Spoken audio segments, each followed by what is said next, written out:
I'd like to welcome to the stage John McDonnell,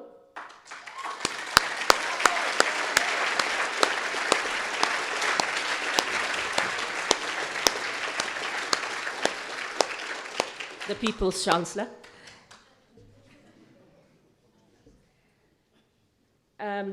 John has a long history of supporting those who have been persecuted by the state and for calling out this kind of behavior. So it really is a pleasure to see both Richard and you here condemning this publicly on behalf of the Labour Party, on behalf of the politicians who are taking a stand in our democracy. I'd now like to welcome John, perhaps, to say a few words if you've had a chance to get your breath back.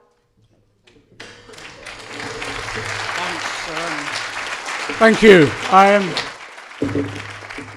Apologies for being so late. There were votes in Parliament that Richard participated in and then snuck off. And I had to cover a statutory instrument, which is infinitesimally boring, but these things have to be done. I've only got another month, so I thought I might as well stick around and do it.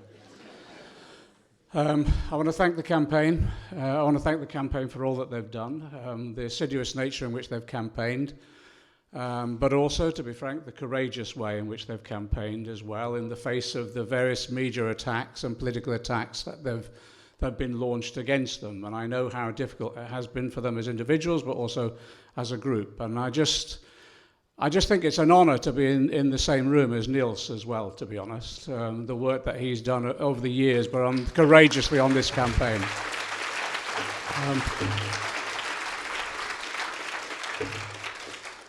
I'll try not to repeat what others have said, but look, the reason I'm here is in an act of solidarity. I'm a member of Parliament, and the role of a member of Parliament supposedly is to stand up for democracy and the democratic rights of individuals and to protect that democracy against the threats from wherever those threats come. I'm also, in my role as Member of Parliament several years ago, I established the National Union of Journalists Parliamentary Group. I was the secretary of the parliamentary group. And we set that group up, yes, as a trade union group to represent journalists, to ensure that we protected jobs and wages and trade union conditions, of course we did, but we also set that group up because we wanted to protect the rights of journalists and a free press, the rights of sources of those journalists, and the right to be able to publish the truth. And it's interesting that it was during we went through the Iraq War, we were making representations to government about embedded journalists within the military. We also led campaigns on the assassinations of journalists that's taken place on such a large number over the years and is mounting even still. So when this case came along and when Wikileaks happened, it just seemed like a classic case of whistleblowing to expose wrongdoing, which was brutal, illegal, grotesque, and actually something that many of us suspected was happening, but just couldn't get the proof. This made the proof of that brutality, the torture and the murders that went on. And so it's a huge breakthrough.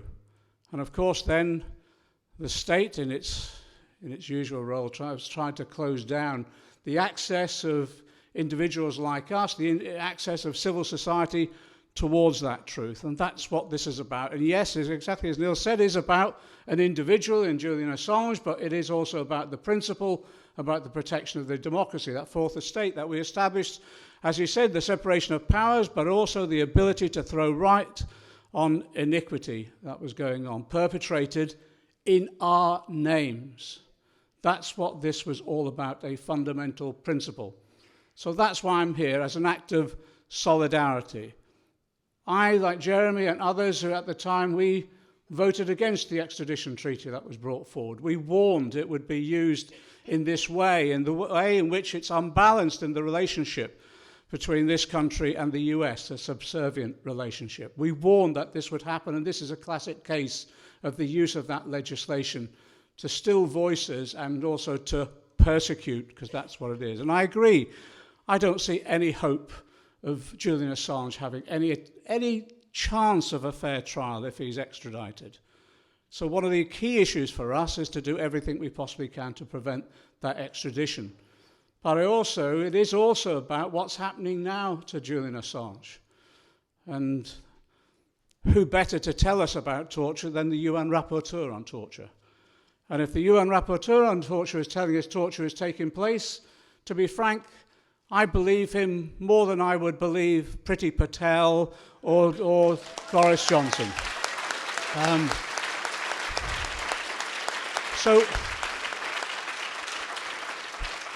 So in addition to preventing the extradition, it is also about our responsibilities to protect the well-being of Julian Assange now.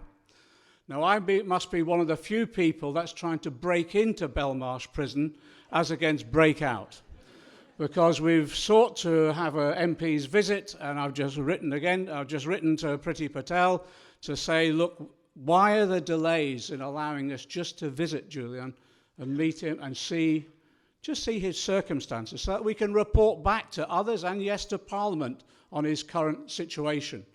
And we're hoping with the continued pressure and meetings like this we'll get that access, because I do fear for his well-being. I fear for his health. And as has been said, over the years I've met and visited prisoners in their different circumstances, often in solitary confinement, and yes, in Belmarsh itself, which is a remarkable institution for anyone to maintain some form of health or well-being within it itself. And that's why we'll continue to press for the right to visit, not just as MPs, but others as well, because, again, there's the impediments that's been placed before his legal team and other visitors to support him as well.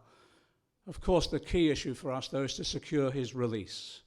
Our view, very, very clearly, is this, and I agree, as immediate as we can. But I agree. You don't have to heckle me on that. I'll come and heckle you. I agree. We want him out now. Of course we do. And we'll do, as you've seen here tonight, we will work together to do that. Because it isn't, as I said, just about Julian Assange. The reason Julian Assange was arrested in this way was to send a message to anyone else who wants to stand up against injustice, to anyone else who wants to publish the truth that exposes the role of the state and the brutality inflicted on individuals that the state often has. Anyone else who actually wants to stand up, again, against torture and against war. That was what the purpose. And in many ways, yes, Julian Assange has become the scapegoat of this administration and the American administration itself. But times have moved on as well. And my fear is that we now have, in the election of Boris Johnson, the most servile, sycophantic, I suppose, obedient servant of Trump. And this time period that we're in now is, I think, the most dangerous and most risky for Julian Assange. That's why, yes, I'm here in solidarity, and I'm also here to pledge that we will do everything we possibly can to support this campaign and secure his release.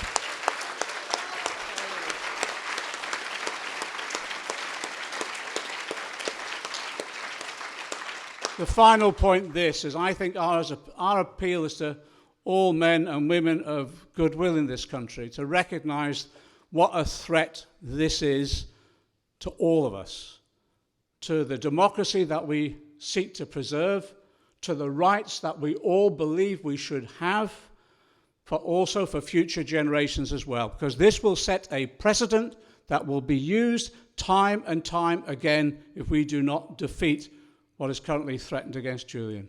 Solidarity.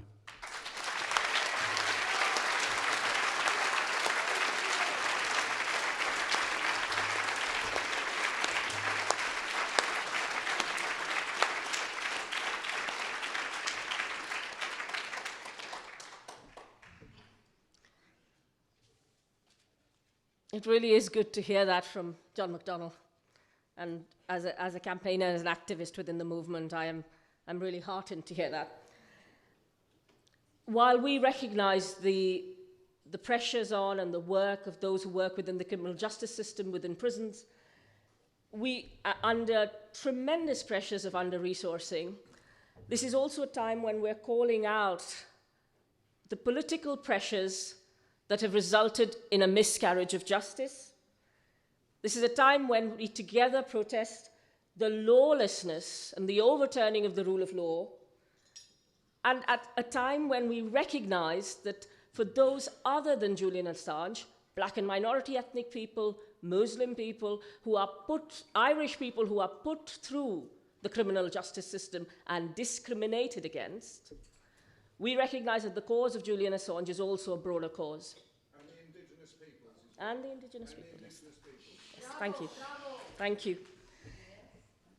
I'd now like to welcome to the stage the organizer of the event, John Rees, who's going to say a few words about the campaign priorities ahead of the extradition hearings.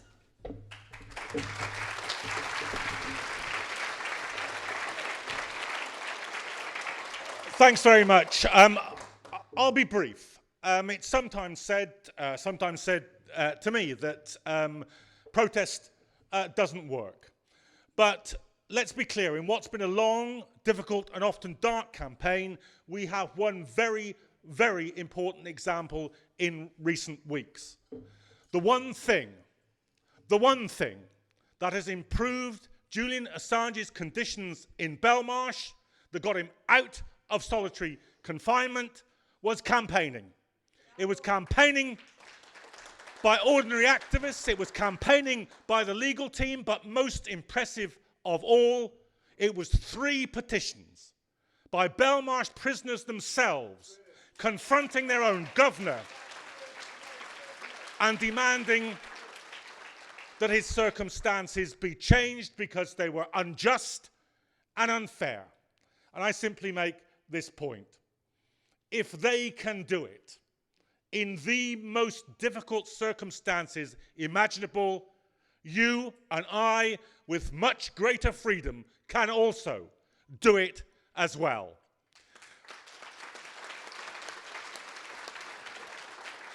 So it's really, really simple. Any campaign is really, really simple. Ordinary people like us do not have money, we don't have guns, we don't have the ear of the powerful, and we don't control the great media organizations. But you can contribute financially to this campaign on the way out.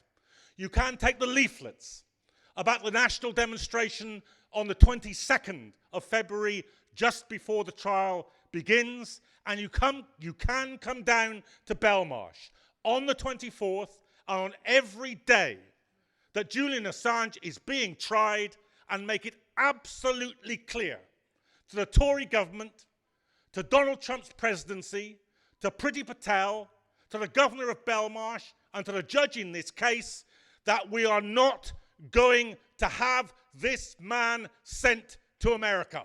It's not going to happen.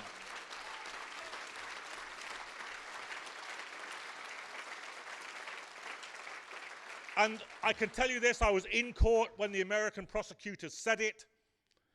They only care about 2 things, the Iraq war logs and the Afghan war logs. And if you think it was good that you knew about those things, that they didn't stay secret, then your job is on the streets with us, stopping the person who let you know about those things being taken to the United States. Because this legal process is corrupt. He will never be in front of a jury in this country. He will only be tried by a judge. And when he gets to the United States, he will only be in front of a jury who have to be selected locally in Alexandria, Virginia, where 80% of jurors are employees of the Pentagon, the National Security Agency, or the CIA. He will go from no jury to bent jury, and you will never hear that voice again. So take the leaflets, give us some money, get on the streets, and let's stop this.